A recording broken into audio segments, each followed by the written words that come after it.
Sikhism, Sikh इतिहास में कोई एक नाम हो तो मैं गिनूं, लेकिन एक नहीं, अनेकों ऐसे बलिदान हैं, अनेकों ऐसे शहीद हैं जो हमारे इतिहास में लिखे गए हैं, जिन्होंने गलत अन्याय के खिलाफ आवाज़ उठाई, गलत को रोका, बुराइयों को परे किया, जात पात धर्म भेदभाव इन सबको ख़त्म किया। आज उनका सीधा जागता एक सामने प्रमाण है। गुरुद्वारे देखिए, आप कहीं भी कोई भी जगह देख लीजिए, जहाँ जहाँ गुरुद्वारे खुले हैं, आपको कोई ऐसी जगह नहीं मिली कि जहाँ पे राजा कहीं और खा रहा हो या बड़ा कोई और खा रहा हो और गरीब नीचे खा रहा हो।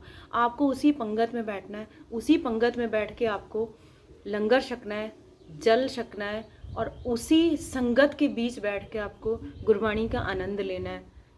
वही बर्तनों की, जोड़ों की या किसी भी तरीके की सेवा जो भी चल रही होती है, आपको सब संगत के बीच में करें। कोई वीआईपी ट्रीटमेंट नहीं दिया जाता।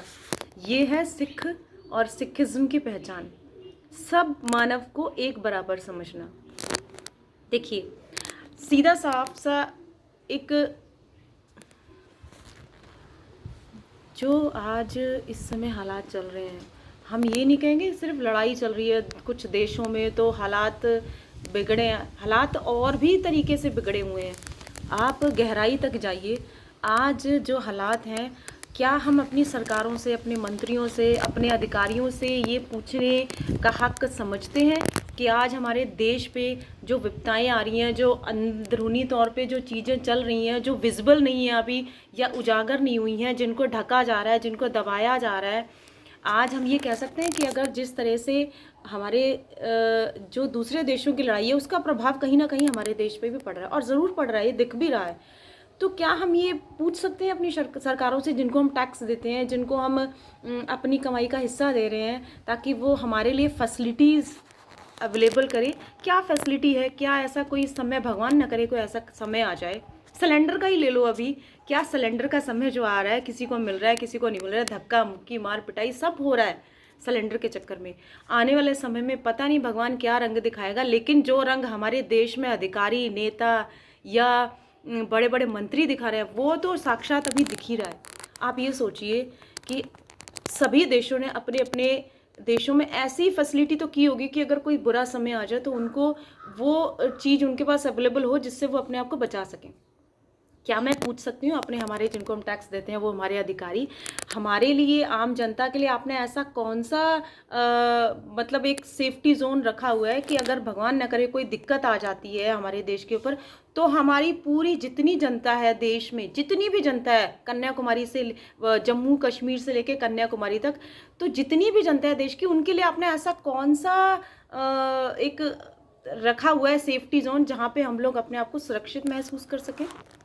खाने पीने से लेके या और भी चीज़ों तक लगता है कि ऐसा कुछ है। हमारे देश में तो टैक्स से ही संबंधित चीज़ें ख़त्म नहीं हो रही हैं, हमारे देश में तो लड़ाइयाँ ही आम चीज़ों के पीछे हो रही हैं। मतलब किसी को कुछ देखा जाए, गहराई पे देखा जाए, हमारे देश में एक हक की चीज़ के लिए, जो हमारा राइट है, ह्यूमन राइट्स है, उसके लिए भी हमें पहले बिल पास करवाने पड़ते हैं, पहले संसद में लड़ाइयाँ करनी पड़ती हैं, पहले आपस में झगड़े करने पड़ते हैं, पहले अगर ऐसा कोई जागरूक इंसान जो होता है, जो जाग जाता है कि हमें अपने राइट्स जानने चाहिए, उनके खिलाफ हमें बोलना चाहिए, तो उनको दबा देते हैं, उनको मरवा देते हैं, उनको साइड किनारा कर देते हैं। मैं पर्टिकुलर किसी एक की बात नहीं कर रही, मैं उन सभी की कर रही हूँ जो इस कैटेगरी में आते हैं। तो क्या हमें राइट है? हम देखो, आज धर्म के नाम पे, सच बताऊँ ये हकीकत है, आज धर्म के नाम पे हम लोग एक दूसरे का गला पकड़ लेते हैं। तूने मेरे धर्म को ये बोल दिया, मैंने तेरे धर्म को ये बोल दिया। 4 धर्म है गिनती के, उनको लेके इतनी लड़ाई झगड़े होते हैं, दंगे होते हैं, फसाद होते हैं, बुरे बुरे हाल होते हैं। यहाँ तक कि वो झगड़े जो 1-2 इंसानों के बीच में होते हैं, पूरे समाज में फैल जाते हैं, उनके बीवी बच्चे, उनके परिवारों तक को भुगतने पड़ जाते हैं। यहाँ तक कि होता है कि कई लोग तो ऊपर सुधार जाते हैं। क्यों ऐसा हो रहा है? और जहाँ हमें बोलना चाहिए वहाँ हम एकजुट होते ही नहीं है। हमें शिक्षा पे बोलना चाहिए, हमें सिस्टम पे बोलना चाहिए, हमें टैक्स पे बोलना चाहिए, हमें ऐसी चीज़ों पे बोलना चाहिए जो हमारे राइट्स हैं, जिनके लिए हम पैसा दे रहे हैं। जब हम मेहनत कर रहे हैं, सुबह 9 से 5 करते हैं, या घर में कई वर्क फ्रॉम होम कर रहे हैं, कोई मजदूरी कर रहा है, कोई कुछ कर रहा है, तो हमें बोलने का हक क्यों नहीं है? हम क्या गुलाम हैं? हम क्या 1947 में या उससे पहले जो गुलामी चल रही थी अंग्रेज़ों और मुगलों की, उसके अधीन आते हैं? नहीं ना। आज़ाद हुए हमें कितने साल हो गए हैं, तो हम क्यों नहीं बोल रहे? किस लिए? कौन रोक रहा है हमें? कौन ऐसा उनके ऊपर तलवार लटक रही है हमारे मंत्री अधिकारियों के ऊपर, जो उन्हें ये चीज़ से रोक? अभी हमारे फौजियों का ही किस्सा ले लो। हमारे आर्मी मैन जो होते हैं वो सुरक्षा के लिए अपने पूरा जीवन वहाँ त्याग कर देते हैं बॉर्डरों पे, ऐसी ऐसी जगहों पे, जो ऐसी जगह जहाँ पे आप खड़े नहीं हो सकते बर्फ़ के अंदर, और वो पूरा जीवन वहाँ पे काट देते हैं। अब फौजियों के लिए क्या किया है हमारी सरकार ने? क्या किया फौजियों के लिए? बच्चों के लिए क्या किया जो आने वाला भविष्य है? महिलाओं के लिए क्या किया है? क्या किया है हमारे उन बंदों के लिए जो जीवन भर मेहनत मजदूरी करके अपने बच्चों को पाल रहे हैं? कर क्या रही है सरकार? देखो, बाहर हम कहीं कि टैक्स दे रही है पब्लिक बाहर की, तो टैक्स देती है ना, उन्हें रिटर्न भी मिलता है उसका एक उन्हें फल मिलता है। जब वो टैक्स पे कर रही है ना, उन्हें शिक्षा फ्री है, उनका मेडिकल फ्री है, उनको हर चीज़ फ्री है, उनका ट्रांसपोर्ट फ्री है। हमारा क्या फ्री है? हमें तो शिक्षा पे भी टैक्स देना है, हमें तो वो ट्रेन में भी हमारा एक कोटा बनाया हुआ है, हर एक चीज़ का एक तय किया हुआ है। ये सब चीज़ें तो मंत्रियों को याद रहती है, बड़े बड़े अधिकारियों को, सरकारों को। तो जो आम चीज़ें याद रखने की, वो चीज़ें याद क्यों नहीं रहती? अब उन्हें पता है लड़ाई चलते हुए कितना समय हो गया, इन्होंने क्या ऐसा चीज़ रख रखी है जिससे कि लड़ाई अगर एकदम से भारी पड़ जाए भारत के ऊपर, तो ऐसा कौन सी चीज़ है जिससे कि हम अपने आप को सेफ महसूस करेंगे?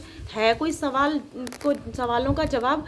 देखो, मैं ये नहीं कहूँगी कि कोई बोलता नहीं है, बोलते हैं, लेकिन हमारी आवाज़ कहाँ तक जा रही है? किसके पास जा रही है हमारी आवाज़? कौन है सुनने वाला? हम आपस में एक दूसरे को सुना के बैठ जाते हैं, वीडियो डाल देते हैं, बस बातें कर लेते हैं, क्या उसका हल कहाँ निकल रहा है? और जहाँ तक देखा जाए, कोई एक आधा इंसान जो वहाँ तक पहुँच पाता है, उसको वैसे सरकार दबा देती है, फिर उसके खिलाफ कोई आवाज़ नहीं उठाता। क्यों नहीं उठाते? अगर हम जैसे आम इंसान हैं जो अपने घर से शहर, शहर से राज्य, राज्य से आगे तक नहीं जा पाते, लेकिन जो जा रहे हैं कम से कम उनका साथ तो दो। जो सही के लिए कदम बढ़ रहे हैं, उन कदमों को तो पुश कर सकते हैं हम लोग, उनके साथ तो अपने कदम मिला सकते हैं, कंधे से कंधा मिला सकते हैं ना। तो हमारी नदियों के लिए कुछ किया गया आज, हम ऐसा नहीं है कि कुछ ढका हुआ है, कोई सुई नहीं है नदी की, हमने उसको चद्दर डाली और ढक दी। नदियां हैं, आप जाके देखो एक बार, बुरे बुरे हाल हैं। मंदिरों के हाल देख लो क्या हो रखे हैं। मंदिर खुला हुआ है, बगल में 2-4 जगह छोड़ के वहाँ पे टॉयलेट बना रखे हैं। कुछ नहीं तो लोगों ने खुद ही गंद मचा रखा है वहाँ पे। ऐसा ये होते हैं मुद्दे बोलने वाले। देखो, सबसे बड़ी बात है, हम टैक्स दे रहे हैं। मैं ये भी नहीं कहूँगी सरकारों का या सिस्टम का या अधिकारियों या मंत्रियों का ही काम है, ये हम आम पब्लिक भी कर सकती है। सबसे बड़ी बात बताऊँ आपको, हमारे कुछ, मैं सभी लोगों को गंदा नहीं कहूँगी और सभी लोगों को अच्छा नहीं कहूँगी, हमारे बीच कुछ ऐसे लोग भी हैं जो इन सब चीज़ों को सोचते हैं और आगे बढ़ रहे हैं और आगे बढ़ना चाहते हैं और उसके लिए कदम भी उठा रहे हैं। लेकिन कुछ लोग ऐसे हैं जो इसके बिल्कुल विपरीत हैं, गलत कर रहे हैं। आपको पता है, मैंने अभी सोशल मीडिया पे एक चीज़ देखी, एक दीवार है, दीवार पे शिव की पेंटिंग बना दी किसी ने, शिव जी की पेंटिंग बना दी। वहाँ पे कोई बुजुर्ग आके वहीं पे शिव जी की पेंटिंग बनी है, उसके आप पास ही खड़े होके वो अपना काम कर रहे हैं। ऐसा नहीं होना चाहिए ना। तो मैं ये कहना चाहती हूँ कि ये चीज़ें गौर करने लायक है। एक पता नहीं स्कूल है क्या है, वहाँ पे स्कूल की सीढ़ियों से नीचे, ग्राउंड से लेके ऊपर जहाँ तक सीढ़ियाँ जाती है, वहाँ पे हर सीढ़ी के जो सीढ़ी से जाती हुई दीवारें हैं, उन पे देवी देवताओं के चित्र बना रखे हैं। देखो, अच्छी बात है, चित्र बनाना कोई मना नहीं है, बनाओ, चित्र बनाओ, लेकिन ऐसी जगह जहाँ पे उनका सत्कार हो, है ना।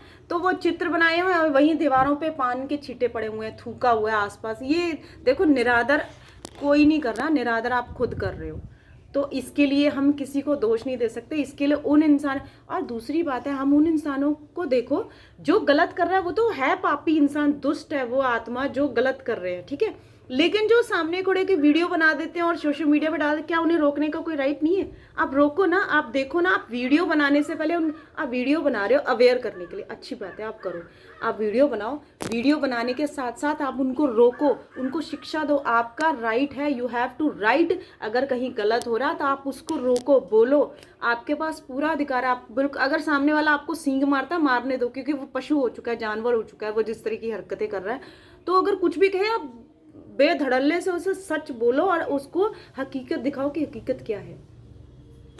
आपने देखा है गुरुद्वारे, आप कहीं भी गुरुद्वारे चले जाओ, किसी भी गुरुद्वारे चले, चाहे छोटा गुरुद्वारा खुला हो चाहे बड़ा गुरुद्वारा खुला हो, चाहे तो वो ऐतिहासिक गुरुद्वारा वो होता है जहाँ पे गुरु साहिबान के चरण पड़े हो, और एक गुरुद्वारा कम्युनिटी से वैसा खोला जाता है जो किसी गाँव में या किसी शहर में सिंपल तरीके से खुला जाता है, लेकिन मान्यता सबकी सेम बराबर होती है। आपने देखा है गुरुद्वारे से कितने किलोमीटर आसपास के एरिया में आपको गंदगी की कोई चीज़ दिखाई देती है? नहीं, क्योंकि सिक्खी कौम को इतना पता है कि हमें अपने इस स्थान को कैसे रखना है, कहाँ रखना है। तो ये चीज़ उनको क्यों नहीं पता? जो इस तरह के, आप देखो कहीं भी मेले में चले जाओ, किसी जगह चले जाओ, नीचे चादर बिछा लेंगे, वहाँ पे देवी देवताओं की मूर्तियाँ लिटा देंगे और फोटोएं लिटा देंगे। जो व्रत की कथाएं होती हैं उनको, उन पे भी तो चित्र छिपे होते हैं देवी देवताओं भगवानों के, अपने तीर्थों के, है ना? तो क्या मैले नहीं होते, गंदे नहीं होते, अपमान नहीं होता उनका? आप क्यों ऐसे कर रहे हो, है ना? आप अगर करना ही, अगर आपको रोजगार ही चलाना है तो उसको थोड़ी पवित्रता से चलाओ, उसे अच्छे तरीके से चलाओ, ताकि अच्छा लगे ना देखने में, ना एक भावना को ठेस मत पहुंचाओ किसी की। आप मंदबुद्धि हो जो ऐसे कर्म कर रहे हो, आपने रोजगार के चक्कर में, आप रोजगार ऐसा चुन लिया आपने जो किसी धर्म से जुड़ा, तो उस धर्म की मान्यता मर्यादा तो रखो कम से कम। कहने से ये मतलब है, प्लीज़ कृपा करके इन बातों पे गौर कीजिएगा, क्योंकि मुद्दे जो बड़े होते हैं ना, वो बड़े तब होते हैं जब वो छोटे छोटे सुलझते नहीं हैं, तब वो मुद्दे बड़े बनते हैं। लेकिन जब वो छोटे छोटे मुद्दों को सुलझा लिया जाता है, तब वो बड़े मुद्दे नहीं बनते। अगर वो मुद्दे हम आम जनता के बीच में ही सुलझाए जाएंगे तो वो मुद्दे कभी भी ऊपर तक नहीं जाएंगे। इसलिए सारे फ़र्ज़ अधिकारियों, मंत्रियों या सरकारों के नहीं होते, कुछ फ़र्ज़ हम आम जनता के भी हैं। जो हमारे सराउंडिंग, हमारे आसपास जो हो रहा है उसको रोकने का अधिकार हम लोगों का है, क्योंकि उनको देखने के लिए हमारी ही आंखें हैं। हमारी आप कम्युनिटी के आसपास जो गलत हो रहा होता है उन्हें रोकना हमारा फ़र्ज़ है। चाहे किसी कोई पशु के साथ गलत कर रहा हो, चाहे किसी कोई महिला के साथ गलत हो रहा हो, चाहे किसी कोई बच्चे के साथ गलत हो रहा हो, चाहे किसी बुजुर्ग के साथ गलत हो रहा हो, या किसी जीव जंतु के साथ गलत हो रहा हो, उसको रोकने का फ़र्ज़ हमारा है, क्योंकि वो चीज़ हमारे सामने हो रही है। वो ना वहाँ कोई मंत्री बैठा है, ना सरकार बैठी है, ना कोई अधिकारी बैठे हुए हैं, तो उसको रोकना हमारा फ़र्ज़ है। आप रोको। आप ये मत सोचो कि सामने चाह रहे हैं और मैं अकेला हूँ। नहीं, आप अकेले ही बहुत हो अगर आप सही बोल रहे हो। अपनी बात को सही तरीके के, सही ढंग से किसी के सामने रखना कुछ गलत नहीं है। आप इस चीज़ को गौर कीजिए और आगे बढ़िए, ताकि हमारे देश की कुछ गंदगी तो हम लोग खुद ही साफ़ कर सकें। हमें ज़रूरत नहीं है किसी की, कि हमें किसी को पहले इंटीमेट करना पड़े कि ऐसा हो रहा है। ऐसा क्यों हो रहा है? क्योंकि हम ही लोग कर रहे हैं उसको। और अगर ये चीज़ें इतने सालों से नहीं सुधरी हैं, आप सोचो, ये करप्शन है, ये जो धर्म के पीछे जो मारकाट हो रही है, लड़ाई, ये इतने सालों से नहीं सुधरी, अब एकदम से सुधर जाएगी? नहीं ना, क्योंकि इसको करने कराने वाले भी कहीं हमारे बीच में घूम रहे हैं। तो इनको रोकना और सही दिशा दिखाना हम लोगों का भी फ़र्ज़ है।